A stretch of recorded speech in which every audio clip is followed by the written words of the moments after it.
कहते हैं यदि किसी इंसान के अंदर काबिलियत हो, उसका दिल सच्चा हो और उसे खुद पर विश्वास हो तो पूरी दुनिया की कोई ताकत उसे हरा नहीं सकती। और इसी बात को पूरी दुनिया को मनवाया रॉबर्ट डाउनी जूनियर ने, जिन्हें आप आयरन मैन या फिर टोनी स्टार्क के नाम से जानते हैं। आज वो बहुत ज्यादा सफल है, लेकिन उनकी सफलता के पीछे कितनी सारी विफलताएं हैं उसके बारे में बहुत कम लोग जानते हैं। वो सिर्फ 6 साल के थे जब उन्होंने पहली बार ड्रग लिया। क्योंकि उनके पिता भी बहुत ज्यादा ड्रग का सेवन किया करते थे और वहीं से उनको धीरे धीरे करके आदत लगने लगी। 8 साल की उम्र आते आते वो पूरी तरीके से ड्रग एडिक्ट बन गए थे। रॉबर्ट का जीवन बहुत ही मुश्किलों से गुजरा, क्योंकि बचपन में ही उनके माता पिता का तलाक हो गया था। शुरू में वो अपने पिता के साथ रहे, लेकिन जब बहुत ज्यादा ड्रग एडिक्शन हो गया तो उसके बाद वो अपनी माँ के साथ रहने लगे। रॉबर्ट सिर्फ 5 साल के थे जब वो उन्होंने पहली बार अपने पिता की फिल्म में अदाकारी की थी और उसके बाद कई बार उन्होंने अपने पिता की फिल्म में रोल अदा किए। 1992 तक उन्होंने बहुत सारी अच्छी फिल्मों में काम किया और उसके लिए बहुत कड़ी मेहनत की। 1992 में उन्होंने चैपलिन मूवी की, जिसके अंदर उन्होंने चार्लिन चैपलिन का रोल अदा किया, जिसके लिए बाद में उन्हें अकादमी पुरस्कार के लिए नॉमिनेट भी किया गया। लेकिन 1993 से लेकर 2001 के बीच में उन्हें कई बार नशीले पदार्थों के चक्कर में गिरफ्तार किया गया। जब वो पहली बार जेल गए तो उन्हें कैदियों के द्वारा इतना ज्यादा पीटा गया कि वो बेहोश हो गए और जब वो उड़े तो उन्होंने अपने आप को एक खून के टब में सोया हुआ पाया।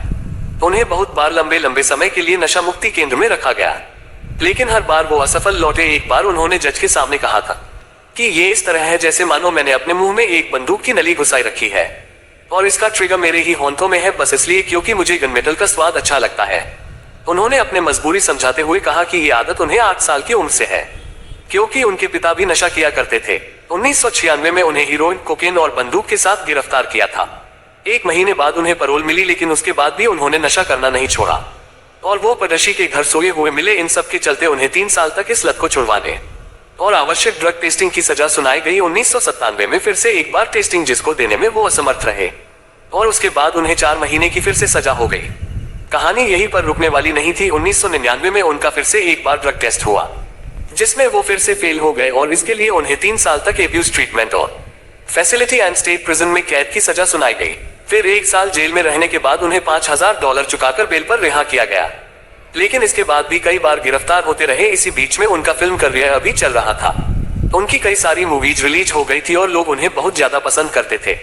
उनकी अदाकारी के लिए 1992 में उनकी पहली शादी हुई थी डेबोरा से, लेकिन बार बार इन घटनाओं के चलते वो भी उनसे परेशान हो गई और 2004 में जब वो जेल से बाहर आए, उसके बाद डेबोरा ने भी उन्हें तलाक के कागज भेज दिए और उनका तलाक हो गया। लेकिन फिर 2005 में उनकी जिंदगी में आई सुजन, जिनसे उन्हें पहली ही नजर में ही प्रेम हो गया। लेकिन उसके बाद सुजन ने कहा कि यदि तुम मेरे साथ रहना चाहते हो तो एक शर्त होगी, और वो शर्त ये होगी कि या तो तुम मेरे साथ रह सकते हो या फिर ड्रग्स ले सकते हो। और उसके बाद रॉबर्ट ने सिर्फ सुजन को चुना और उसके बाद मानो उनकी जिंदगी की एक नई शुरुआत हुई। 5 वर्षों के नशीले पदार्थ के सेवन और गिरफ्तार और इलाज के बाद रॉबर्ट आखिरकार वापस पुनर्तः ठीक होकर अपने करियर में वापस मुड़े। उसके बाद उन्होंने 2004 से 2008 तक बहुत सारी फिल्मों में काम किया, लेकिन ऐसी कोई फिल्म नहीं थी जहां से उन्होंने बहुत बड़ा नाम कमाया हो। लेकिन उसके बाद 2008 में आई एक ऐसी मूवी जिसने सभी के दिलों पर राज किया और वो मूवी इतनी सक्सेसफुल बनी कि उसके बाद आप सभी रॉबर्ट को आज आयरन मैन या टोनी स्टार्क के नाम से जानते हैं। आयरन मैन 1 से लेकर एवेंजर एंड गेम तक उन्होंने बहुत सारी फिल्में की और उन्होंने दुनिया को यह बता दिया कि इंसान के अंदर अगर काबिलियत हो, उसका दिल सच्चा हो और उसे खुद पर विश्वास हो और खुद को सुधारने की क्षमता हो तो उसे इस दुनिया की कोई ताकत नहीं हरा सकती। हम सभी के जीवन में भी ऐसी कई बार मुसीबतें आती है जिससे हम हार कर बैठ जाते हैं, रोने लगते हैं, परेशान होने लगते हैं। कई बार जीवन में गलती हमारी होती है, कई बार दूसरों की होती है, लेकिन ये जीवन सिर्फ और सिर्फ हमारा है। किसने हमारे साथ क्या किया या इस बात को कहने से हमारा जीवन नहीं बदल जाएगा। हमारा जीवन सिर्फ तभी बदलेगा जब हम उन गलतियों को सुधार कर अपने आप पर विश्वास करके जीवन में सिर्फ आगे की ओर बढ़े। गिरना बुरी बात नहीं है, लेकिन गिरकर ना उठना बुरी बात है। तो आज अपने आप से एक वादा कीजिए कि चलेंगे, गिरेंगे, लेकिन गिरकर फिर से उठेंगे और जीवन में आगे ही बढ़ते रहेंगे। प्लीज यार लाइक एंड सब्सक्राइब कर दिया करो यार। आप वीडियो देखते हो बट लाइक एंड सब्सक्राइब नहीं करते, प्लीज